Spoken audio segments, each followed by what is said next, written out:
मिसाल के तौर पर हिंदुस्तान में कोई ऐसा शख्स हो सकता है जो हुजूर से ज्यादा खूबसूरत हो, पाकिस्तान में कोई शख्स ऐसा हो सकता है कि हुजूर से ज्यादा खूबसूरत हो, अमेरिका में ऐसा कोई शख्स हो सकता है, इंडोनेशिया में हो सकता है, ईरान में हो सकता है, अफ्रीका में हो सकता है, तेहरान में हो सकता है। जर्रे जर्रे निगाहों को बिछा रखा है, उनकी आमद ने तो दीवाना बना रखा है। उनकी आमद ने तो दीवाना बना रखा है। और भर दे मेरे आका मेरी झोली भर दे, रब ने जग का तेरे सर ताज सजा रखा है। भर दे मेरे आका मेरी झोली भर दे, रब ने जग का तेरे सर ताज सजा रखा है। और जिस आमद रसूल के मौके से मिलादुल नबी का जश्न ईद मिलादुल नबी का प्रोग्राम में हम सब की हाजिरी हुई है, हाजिरी की सादतें हासिल कर रहे हैं, बस इसी को समझ रहे हैं। बस इसके लिए एक मिसरा कि उनकी आमद उनका मिलाद का मनाया है खुदा ने ऐसे। उनका मिलाद मनाया है खुदा ने ऐसे, और महफिले पाक में नबियों को बुला रखा है। महफिले पाक में नबियों को बुला रखा है। और मेरे मुस्तफा के जैसा न हुआ न है न होगा। मेरे मुस्तफा के जैसा न हुआ न है न होगा, किसी और को ये रुतबा न हुआ न है न होगा। जी लगाकर दुरूद शरीफ नबी की बारगाह में पेश करने अल्लाहुम्मा सल्ली अला नबीना हबीबना मौलाना मुहम्मदिन बारिक वसल्लिम सल्लु अलैहि सलातम व सलामन अलैका या रसूल अल्लाह या हबीब अल्लाह सल्लल्लाहु तआला अलैहि व सल्लम। तो हज़रात मोहतरम प्यारे आका सल्लल्लाहु अलैहि व सल्लम से हम सब बेपनाह मोहब्बत करने वाले हैं, जिक्र रसूल की महफिल सजाए हैं। और होना भी चाहिए, जिस नबी का खाते हैं, जिस नबी का पीते हैं, जिस नबी का सदका हमें मिल रहा है, और उन्हीं के सदके में रब्बे कायनात ने कायनात को वजूद में लाया। यूं समझ लीजिए मेरा उठना, मेरा बैठना, मेरा जीना, मेरा चलना, मेरा फिरना, तिजारत करना जो भी है सब नबी के सदके में है। और जब सब नबी के सदके में है तो हमें और आपको भी चाहिए कि हमेशा मिलादे रसूल का जश्न मनाते रहे इंशाअल्लाहुल अजीज। अगर हम ये काम करते रहेंगे तो हम यहाँ वहाँ दोनों जगह कामयाब नजर आएंगे। इसलिए ये जो जिक्र रसूल है कोई आसान ही नहीं, बल्कि मेरे मोहतरम जिक्र रसूल जो करते हैं रब तबारक व तआला उसको उस बुलंदी पर फायज करता है। इसीलिए कहने वालों ने कहा है कि जिक्र रसूल हमारी जान है, जिक्र रसूल हमारी पहचान है, जिक्र रसूल हमारी आन है, शान है, वजह ईमान है, सिद्को ईकान है, नूर है, सुभान है। और जिक्र रसूल करने वाला निहायत अकील है, जिक्र रसूल महफिल सजाने वाला, जिक्र रसूल के महफिल सजाकर लोगों को इकट्ठा करने वाला, प्यारे आका सल्लल्लाहु अलैहि वसल्लम की तारीफ के लिए उलमाए कराम, शोरा इज़ाम और खुतबा इज़ाम को मदऊ करना। मेरे मोहतरम जो ऐसा काम करता है बड़ा खुश नसीब होता है। जिक्र रसूल में तशरीफ लाने वाला खुदा से करीब होता है, खुश नसीब होता है। इसीलिए किसी शायर ने कहा था, जिक्र सरकार से मेरा घर महकता है, नबी के जिक्र से मेरा घर महकता है। मैं सो जाऊं तो ख्वाब का मंजर महकता है, और कदम 1400 साल पहले रखा था, अब तक हीरा के कार का पत्थर महकता है।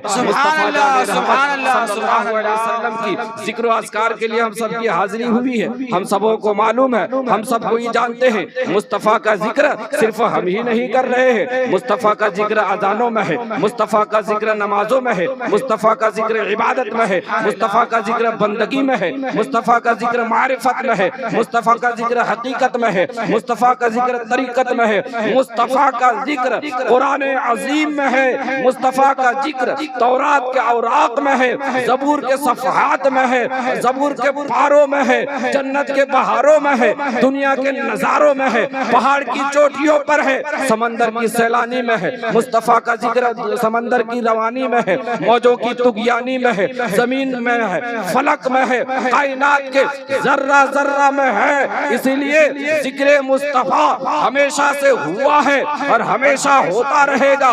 जिक्र मुस्तफ़ा को कोई मिटा नहीं सकता है। मिट गए, मिटते हैं, मिट जाएंगे अदा तेरे, ना मिटा है ना मिटेगा कभी चर्चा तेरा। अरे जिक्र रसूल को मिटाओगे, जिक्र रसूल मिटाने के लिए तुम्हें कुरान को मिटाना होगा, जिक्र रसूल को मिटाने के लिए तुम्हें समंदरों को मिटाना होगा, पहाड़ों को मिटाना होगा। मुस्तफ़ा जाने रहमत के जिक्र को मिटाने के लिए इन सारी एशिया चीजों को मिटाना होगा। और सब कोई जानते हैं समंदर को मिटाना नामुमकिन मुश्किल काम है, समंदर को मिटाना मुमकिन है, मुमकिन ही नहीं, मुमकिन गैर मुमकिन है। किसी चीज को मिटाया नहीं जा सकता है, ना खुदा को मिटा सकता है, ना कुरान को मिटा सकता है। तो पता चला, मालूम हुआ, ये सारी चीजों को जब हम मिटा नहीं सकते हैं तो जिक्र मुस्तफ़ा को नहीं मिटा सकते हैं। जिक्र मुस्तफ़ा नहीं मिटेगा, जिक्र मुस्तफ़ा अनमिट चीज है। इसलिए आज मुस्तफ़ा जाने रहमत सल्लल्लाहु अलैहि वसल्लम की मोहब्बत में आज भी उनकी आमद के मौके से आज जिक्र मुस्तफ़ा की महफिल सजाकर अपने नबी का जिक्र करते हैं। दरूद शरीफ पढ़े, अल्लाहुम्मा सल्ली अला सय्यदना शफीअना नबीना हबीबना मौलाना मुहम्मदिन बारिक वसल्लिम सल्लु अलैहि वसल्लम अलैहि या रसूलुल्लाह या हबीबल्लाह सल्लल्लाहु तआला अलैहि वसल्लम। हज़रत मोहतरम मेरे आका सल्लल्लाहु अलैहि वसल्लम इस खाकदाने की दी पे तशरीफ ले आए, पैकरे हुस्न जमाल के मालिक। जब मुस्तफ़ा जाने रहमत सल्लल्लाहु अलैहि वसल्लम के चेहरे मुबारक को हसन बिन साबित ने देखा, नबी के हुस्न जमाल को, सरापा कमाल को देखकर वो कहने लगे, मेरी आंख ने आप जैसा पैकरे हुस्न जमाल देखा ही नहीं, बल्कि आप जैसा या रसूलुल्लाह किसी माँ ने आप जैसा पैदा ही नहीं किया है। आप अंदाजा कर सकते हैं। हजरत हसन बिन साबित फरमाते हैं कि अल्लाह तबारक व तआला ने या रसूलुल्लाह आपको तमाम उयूब व नकाइस से पाक पैदा फरमाए गए। या रसूलल्लाह आपने जैसा चाहा रब तबारक व तआला ने आपको वैसा ही पैदा किया। हजरत अबू हुरैरा रज़ियल्लाहु तआला अन्हु मेरे आका सल्लल्लाहु अलैहि वसल्लम के चेहरे मुबारक को देखते हैं और अर्ज करते हैं, या रसूलल्लाह मैंने कोई चीज आपसे ज्यादा हसीनो जमील नहीं देखा। हजरत जाबिर भी अर्ज करते हैं और हजरत सैयदना अबू बकर सिद्दीक भी अर्ज करते हैं, मशरिको मगरिब में आप जैसा कोई खूबसूरत नहीं है। एक के बाद दिक्रे तमाम सहाबा इकराम अर्ज कर रहे हैं, चेहरे मुस्तफ़ा को देखते हैं और कहते हैं, या रसूलल्लाह आपसे ज्यादा हसीनो जमील पूरी कायनात में नहीं है, कायनात में नहीं है, कहीं नहीं है। तो सवाल पैदा होता है कि इतराज करने वाला इतराज कर सकता है, पूछने वाला पूछ सकता है। नारे रिसालत या रसूलल्लाह, उलमाए अहले सुन्नत, उलमाए अहले सुन्नत जिंदाबाद, नारे तकबीर या रसूलल्लाह, नारे रिसालत, या रसूलल्लाह, मसलके आला हजरत जिंदाबाद, मसलके आला हजरत जिंदाबाद, उलमाए अहले सुन्नत, जिंदाबाद, उलमाए अहले सुन्नत, नारे तकबीर, अल्लाहु अकबर, नारे रिसालत, या रसूलल्लाह। आप लोग तशरीफ रखिए, दिल जमिए के साथ बैठिए। मुकर्रिर खतीबे हिंदुस्तान हजरत अल्लामा अल्लामा मौलाना अलाउद्दीन अतहर साहब वो तशरीफ ला चुके हैं। रौनक स्टेज है। अब बड़ी तेजी के साथ मैं अपनी गुफ्तगू को समेटने की कोशिश कर रहा हूँ। बस थोड़ी ही देर में हजरत की आमद तो हो चुकी है। उसके बाद खिताबे नायाब से अपने तलबो जिगर को, अजहान को मनोवरू मुजल्ला फरमाएगी। तो हजरत मैं अर्ज कर रहा था कि हजरत हसन बिन सादिक कह रहे हैं, या रसूलल्लाह आपसे जैसा कोई हसीन और जमील नहीं है। हजरत जाबिर कह रहे हैं, या रसूलल्लाह आपसे ज्यादा कोई हसीन और जमील नहीं है। हजरत अबू हुरैरा कह रहे हैं, तमाम सहाबा इकराम रिदवानुल्लाह ताला अलैहिम अजमईन कह रहे हैं कि या रसूलल्लाह आपसे जैसा इस दुनिया में कोई हसीन और जमील नहीं है। लेकिन सवाल करने वाला सवाल कर सकता है, पूछने वाला पूछ सकता है, एतराज करने वाला एतराज कर सकता है कि हजरत अबू बकर सिद्दीक, हसन बिन सादिक, हजरत जाबिर, हजरत अबू हुरैरा ये कैसे फरमा दिए हैं? क्या उनको कैसे मालूम हो गया है, जबकि पूरी कायनात को देखा नहीं है, पूरी दुनिया को देखा नहीं है। हाँ, ये अलग बात है कि मदीने में और मक्का में मेरे आका सल्लल्लाहु अलैहि वसल्लम सबसे ज्यादा हसीन और खूबसूरत है। हाँ, ये हो सकता है कि पूरे अरब में मुस्तफा जाने रहमत सल्लल्लाहु अलैहि वसल्लम से ज्यादा कोई हसीन और जमील नहीं हो सकता है। लेकिन ये वो कैसे कह दिए कि मुस्तफा से ज्यादा दुनिया में कोई हसीन और जमील नहीं है, बल्कि इन लोगों ने पूरी कायनात को देखा नहीं है, सारी दुनिया को देखा नहीं है, लेकिन कैसे कह दिया है। हाँ, ये हो सकता है कि जहाँ जहाँ गए हो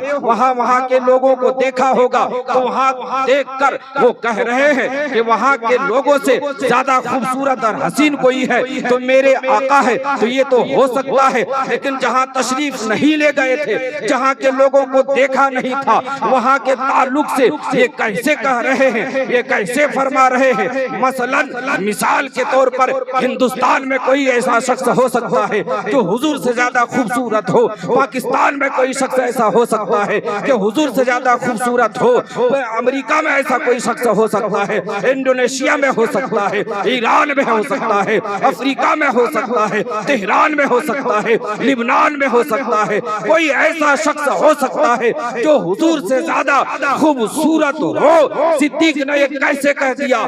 सिद्दीक का फैसला कैसे माना जाए? पूरी दुनिया को देखा नहीं है, सारी कायनात को देखा नहीं है, और वो कह रहा है कि दुनिया में मेरे मुस्तफा से ज्यादा कोई हसीन नहीं है।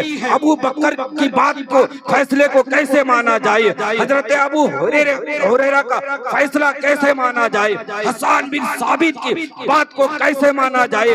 हुजूर से पहले जो थे उनको नहीं देखा, हुजूर के बाद वालों को नहीं देखा, न अव्वलीन को देखा न आखिरीन को देखा। और जब देखा ही नहीं तो ये कैसे कह सकता है कि मेरा नबी सारी कायनात से खूबसूरत है, हसीन और जमील है? कोई सवाल करने वाला कर सकता है, लेकिन आइए मैं आपका एतराज का जवाब दे दूं, आपके सवाल का जवाब दे दूं, आपके जहनो फिक्र में जो गर्दो गुबार भरा हुआ है उसको साफ कर दूं। आइए मैं आपको ले चलता हूं एक ऐसी बार अजीम हस्ती की बारगाह में ले चलता हूं जिन्होंने मदीना के लोगों को देखा है, जिन्होंने मक्का के लोगों को देखा है, जिन्होंने इराक के लोगों को देखा है, जिन्होंने ईरान के लोगों को देखा है, जिन्होंने तेहरान के लोगों को देखा है, जिन्होंने सारे मुल्क के लोगों को देखा है और अव्वलीन को भी देखा है, आखिरीन को भी देखा है। आइए उसकी बारगाह में आपको मैं ले चलता हूँ। उनका नाम क्या है? तो उनका नाम हजरत जिब्रील अमी है, उनका नाम सैयदुल मलाइका उनको कहते हैं, बुलबुल सिदरा कहते हैं, ताइरे सिदरा कहते हैं। उनसे जरा पूछिए, उन्होंने अव्वल आखिर को भी देखा है, वो जवाब देते हैं। अर्ज करने दीजिए, मुझे कहने दीजिए, हजरत जिब्रील अमी की वो जात है जो आदम को भी देखा है, जो शीश को भी देखा है, इब्राहिम को भी देखा है, इस्माइल को भी देखा है, जकरिया को भी देखा है, यहया को भी देखा है, यूनुस को भी देखा है, सुलेमान को भी देखा है। अरे आदम की किरियाजारी को देखा है, सुलेमान की हुकूमत को देखा है, दाऊद के जलाल को देखा है, मूसा के कमाल को देखा है, यूसुफ के हुस्न को देखा है। सारी चीजों को देखने के बाद हजरत जिब्रील अर्ज करते हैं, या रसूल अल्लाह, इस रूए ज़मीन में पूरे कायनात में मशरिक को मगरिब को मैंने पलट कर देखा, लेकिन या रसूल अल्लाह आपसे जैसा ना कोई हसीन है ना खूबसूरत है, इसीलिए तो तुम बरेली के ताजदार कहते हैं, बरेली की ताजदार कहते हैं। यही बोले सिदरा वाले, चमने जहां के थाले सभी मैंने छाने डाले, तेरे पाया का ना पाया, पाया को ना पाया, तुझे हमद है खुदाया, तुझे हमद है खुदाया, वही रब है जिसने तुझको हम तन करम बताया।